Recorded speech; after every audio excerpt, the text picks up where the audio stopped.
ये नारियल के पेड़ और अभी इस पे नारियल लगे हुए हैं। आई होप कि आपको वीडियो में दिख रहा होगा। वहाँ से बैक साइड का व्यू कितना प्यारा आ रहा है। इतनी ज्यादा जगह है ना फोटोज क्लिक करने के लिए। तो अभी अंदर चलते हैं, अंदर अकबर की मजार है तो देखते हैं अंदर। यहाँ पर आग लगाकर सारा का सारा सोना पिघलाकर ले गए। इतनी कड़क धूप, अलग ही मजा है। अब और ये है यहाँ की सबसे अहम कब्र जो कि बादशाह जलालुद्दीन मोहम्मद अकबर की कब्र है।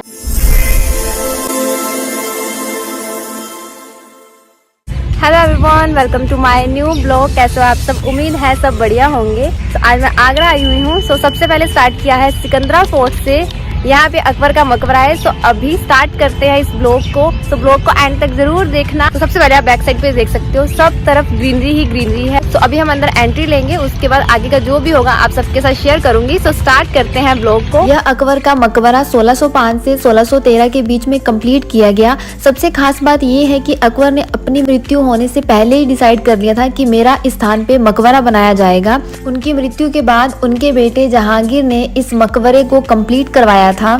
अकबर ने ये जगह इसीलिए चुनी थी कि उनके परिवार में जिसकी भी मृत्यु होती जाएगी उनकी कब्र यहाँ पे बनती जाएगी, बट ऐसा पॉसिबल नहीं हुआ। अकबर की 3 बीवियां थी। पहली रुकैया बेगम, दूसरी जोधाबाई जो कि हिंदू राजपूत थी, तीसरी सलीमा बेगम। अपनी तीनों बीवियों के साथ अकबर ने सन 1582 में एक मजहब की शुरुआत की थी, दीन इलाही। इसका अर्थ था कि वे हर धर्म को एक साथ जोड़कर रखना चाहते थे।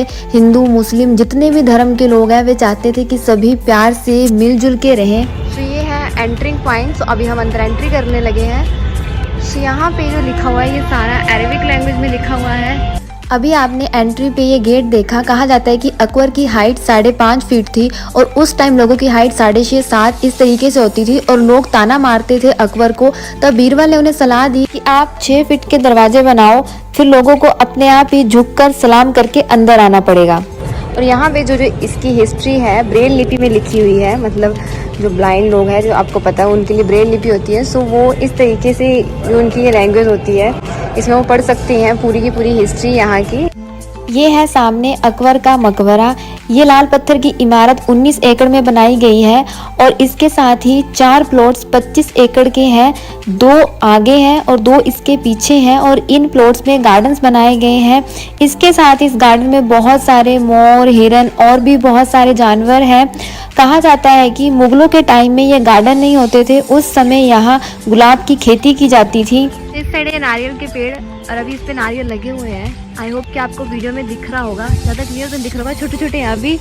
फिर अभी हमने पहला पॉइंट क्रॉस करा तो अभी हम सेकंड पॉइंट की तरफ जा रहे हैं। और यहाँ सबसे अच्छी चीज़ ये लग रही है कि ग्रीनरी बहुत ज़्यादा है। इसका जो पूरा व्यू आ रहा है काफ़ी प्यारा आ रहा है। तो अभी यहाँ से मैं वीडियो शूट कर रही हूँ, वहाँ से बैक साइड का व्यू कितना प्यारा आ रहा है। इतनी ज़्यादा जगह है ना फोटोज क्लिक करने के लिए कि अंदर जब तक पहुँचेंगे, अभी अराउंड 10 o'clock हुए हैं, मुझे लग रहा है यहीं पे 2 घंटे लग जाएंगे। बट अभी टाइम नहीं वेस्ट करना है, आगे भी निकलना है। सो जल्दी जल्दी यहाँ का पूरा कंप्लीट करते हैं विजिट को। सो प्रॉपर देखने के बाद फिर आगे देखेंगे कहाँ जाना है। तो अभी अंदर चलते हैं, अंदर अकबर की मजार है तो देखते हैं अंदर। अकबर का मकबरा सिमेट्रिकली शेप में बना हुआ है, इसलिए ये चारों तरफ से एक जैसा दिखाई देता है। लेफ्ट साइड में 5 खाने हैं, राइट साइड से 5 खाने हैं और मिड वाले एक को मिला के 11 खाने बनते हैं।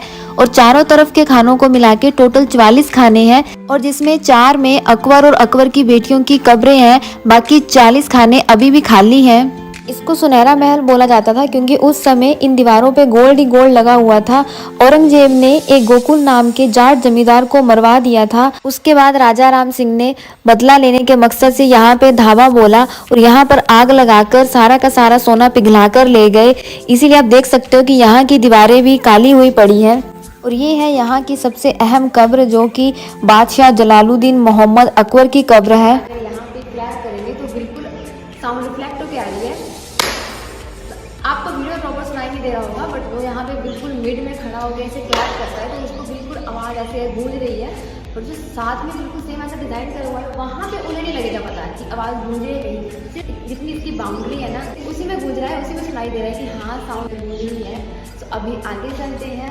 ऑलमोस्ट सारा सेम ही है, यहाँ पे सारा ऐसा ही है। और जैसे आप इस सेंटर पॉइंट से हटते हो तो अभी इतना ज़्यादा नहीं गूंज रही है, बट जिस टाइम सेंटर पॉइंट पे आते हो उस टाइम प्रॉपर आवाज़ गूंज रही है। उस टाइम प्रॉपर यहाँ पता लग रहा है कि हाँ साउंड पूरी तरीके से गूंज रही है। बट जैसे साइड में होकर क्लैप करोगे तब नहीं सुनाई दे रहा है। सो सुनाई दे रहा है बट कम सुन रहा है, अब तो बिल्कुल प्रॉपर कम ही हो गया। ऐसा साउंड आने का ये रीज़न है कि यहाँ पे 7 फीट नीचे खाली गड्ढा खोदा गया है, क्योंकि अकबर चाहता था कि जब भी उसके परिवार से किसी की मृत्यु होगी तो यहाँ पे उसकी 7 फीट की कब्र बनाई जाएगी इसी पत्थर को हटा के। पर ऐसा हो नहीं सका क्योंकि अकबर की मृत्यु 1605 में हो गई थी। ऐसी यहाँ पे 40 है और 40 की 40 खाली हैं।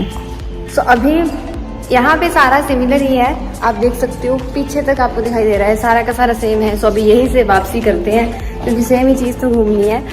और ये हो गया यहाँ का मकबरा का पूरा विजिट कंप्लीट।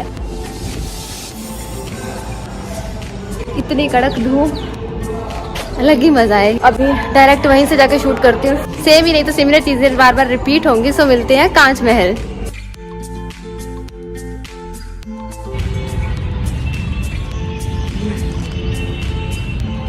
अभी ये है कांच महल, तो अभी अंदर से देखते हैं। ये है कांच महल। इसमें चारों तरफ कांच लगा हुआ था, बट जैसे जैसे टाइम के साथ कांच टूट गया तो यहाँ सारा कांच निकाल के रख दिया गया ताकि किसी के ऊपर ना गिरे।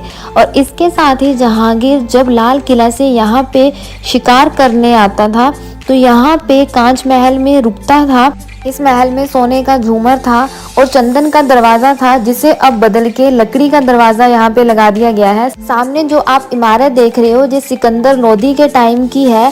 सन 1503 में अकबर से पहले यहाँ पे सिकंदर लोदी आया था और उसने यहाँ पे पूरा सिकंदरा गांव बसाया था, तब से इस जगह का नाम सिकंदरा पड़ा। तो अभी आपने देखा अकबर का मकबरा और दूसरी साइड कांच महल। तो अभी यहाँ से लेते हैं एग्जिट। अगर आपको ये ब्लॉग अच्छा लगा तो प्लीज लाइक करना, शेयर करना और इसके साथ ही मेरे यूट्यूब चैनल को सब्सक्राइब करना। Thank you so much for watching this blog.